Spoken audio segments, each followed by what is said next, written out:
ସାଙ୍ଗମାନେ ଏଇ ଯେଉଁ ଫଟୋଟି ଦେଖୁଛନ୍ତି ଇଏ ହେଉଛନ୍ତି ଦୀପୁଚନ୍ଦ୍ର ଦାସ, ଯାହାକି ବାଂଲାଦେଶର ଗୋଟେ ସୂତା କମ୍ପାନୀ କାମ କରୁଥିଲେ।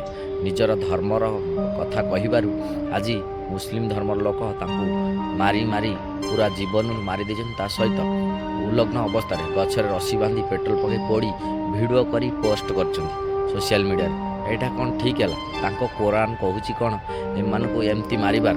କହିଲେ ଭାଇ ଆମ ହିନ୍ଦୁ ଧର୍ମରେ ତ ଏମିତି କିଛି ନାହିଁ, ଯାହାକି ଆମେ କୌଣସି ମୁସଲିମ୍ ବା ଶିଖ୍ ଯେକୌଣସି ଧର୍ମର ଲୋକ ହୁଅନ୍ତୁ ଆମ କତେ ରହିଲେ ଭାଇ ଭାଇର ସମ୍ପର୍କ ନେଇ ଚଳୁଛି। କାହିଁ ସେମିତି କିଛି ଦୁର୍ଘଟଣା ବା ଆମେ କିଛି ଅସୁବିଧା କାହାର କ୍ଷତି କରୁନୁ? ସେମାନେ କାହିଁ ତାଙ୍କ ଶାସ୍ତ୍ର, ତାଙ୍କ ପୁରାଣ, ତାଙ୍କ କୋରାନ ତାଙ୍କର କ'ଣ ଏସବୁ କହୁଛି କହିଲେ? ମୁଁ ଭଗବାନଙ୍କର ପ୍ରାର୍ଥନା କରୁଛି ଭାଇଙ୍କର ଆତ୍ମା ସତ୍ୟ।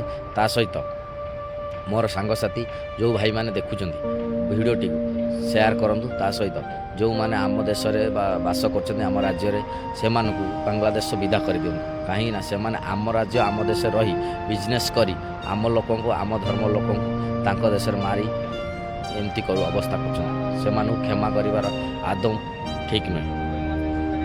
ଜୟ ଶ୍ରୀରାମ।